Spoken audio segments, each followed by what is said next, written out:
بسم اللہ الرحمن الرحیم۔ السلام علیکم۔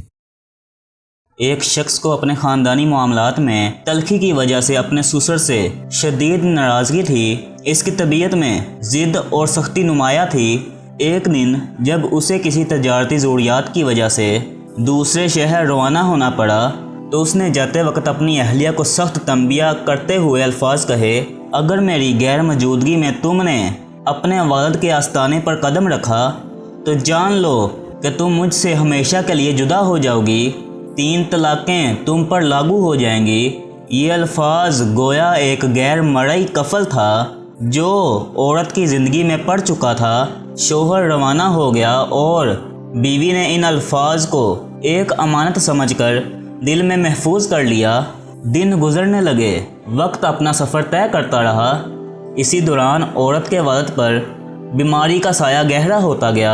مرض شدت اختیار کر گیا، یہاں تک کہ حالت نازک ہو گئی۔ گھر کے افراد نے بیٹی کو اطلاع دی، مگر وہ شوہر کی دی گئی تنبیہ کے باعث سخت کشمکش میں مبتلا تھی۔ ایک طرف باپ کی موت سے پہلے آخری ملاقات کی طرف، دوسری طرف شوہر کے الفاظ کی قید۔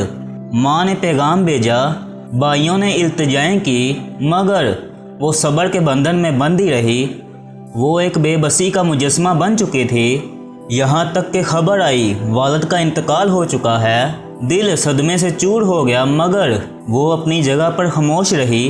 کچھ وقت گزرنے کے بعد جب دل پر صبر کا بوجھ ناقابل برداشت ہو گیا تو اس نے جذبات کی شدت سے مجبور ہو کر باپ کی میت کے آخری دیدار کے لیے گھر کی دہلیز پار کی، تدفین کے مرحلے میں شامل ہوئی اور پھر فوراً واپس آ گئی۔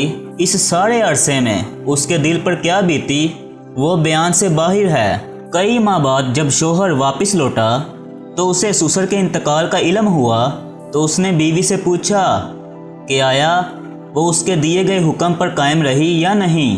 بیوی نے سچائی سے کام لیتے ہوئے سب کچھ بیان کر دیا۔ شوہر کا دل نرم تھا، وہ بیوی کی وفاداری اور صبر کو قدر کی نگاہ سے دیکھ رہا تھا۔ اسے معلوم تھا کہ بیوی نے شدید صدمے کے باوجود اس کے کہے گئے الفاظ کی لاج رکھی ہے، مگر وہ بھی جانتا تھا کہ اس کی دی گئی شرط ٹوٹ چکی ہے اور شریعت کے مطابق طلاق واقع ہو چکی ہے۔ یہ ایک ایسی آزمائش تھی جس میں نہ محبت کو جیت نصیب ہوئی اور نہ وفاداری کو انعام ملا۔ شوہر نے علماء کرام سے رجوع کیا، ہر ایک کی رائے یہ تھی کہ زبان سے ادا کی گئی شرط کے مطابق طلاق لازم ہو چکی ہے، چاہے حالات کتنے ہی غیر معمولی کیوں نہ ہوں۔ شوہر کا دل اس فتویٰ کو ماننے کے لیے تیار نہ تھا۔ وہ اپنی بیوی کو کھونا نہیں چاہتا تھا، مگر دین کے دائرے میں رہتے ہوئے کوئی راہ نظر نہیں آ رہی تھی۔ آخر کسی دانا نے مشورہ دیا کہ تم نواسۂ رسول حضرت امام جعفر صادق کی خدمت میں یہ مسئلہ پیش کیا جائے، شاید وہاں سے کوئی ایسی روشنی کی کرن نکلے جو اس تاریکی کو چیر دے۔ اگرچہ شوہر کو زیادہ امید نہ تھی، مگر وہ امام جعفر صادق کی بارگاہ میں پہنچ گیا۔ امام صاحب نے خاموشی سے سارا واقعہ سنا، نہ کوئی بے چینی ظاہر کی، نہ کوئی فوری فیصلہ سنایا۔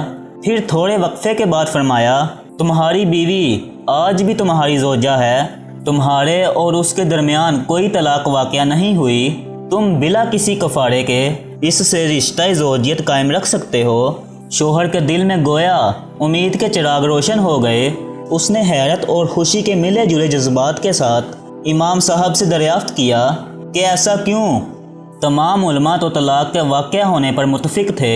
امام جعفر صادق نے نہایت فقیہانہ بصیرت کے ساتھ جواب دیا، موت کے بعد انسان کا دنیاوی ملکیت سے تعلق منقطع ہو جاتا ہے۔ جب اس عورت کا والد انتقال کر چکا تھا تو وہ مکان شرعی لحاظ سے اس کے والد کا نہ رہا، بلکہ عورت کا بھی گھر ہو گیا۔ اب وہ خود بھی ورثہ میں شامل ہو چکی تھی، یعنی جس گھر میں اس نے قدم رکھا وہ شرعاً اس کا اپنا ہی مکان تھا، نہ کہ کسی دوسرے کا۔ لہٰذا اس نے شوہر کی دی ہوئی شرط کی خلاف ورزی نہیں کی۔ یہ دہلیل اتنی گہری، اتنی جامعہ تھی کہ وہ تمام علماء جنہوں نے پہلے فتویٰ دیا تھا حیرت زدہ رہ گئے۔ انہوں نے اعتراف کیا کہ امام جعفر صادق کے علم و فہم کی گہرائی کا کوئی جواب نہیں اور کئی ایک نے باختیار کہا قسم باخدا اس باپ میں امام صاحب کا کوئی ہمسر نہیں۔ یہ واقعہ نہ صرف فقیہ بصیرت کی عظمت کا آئینہ دار ہے بلکہ یہ بھی ظاہر کرتا ہے کہ شریعت میں نرمی، حکمت اور انسانی حالات کو سمجھنے کا جذبہ کس طرح فیصلوں میں اہم کردار ادا کرتا ہے۔ ناظرین، کمنٹ باکس میں اللہ کے 99 ناموں میں سے ایک نام ٹائپ ضرور کیجئے گا۔ شکریہ۔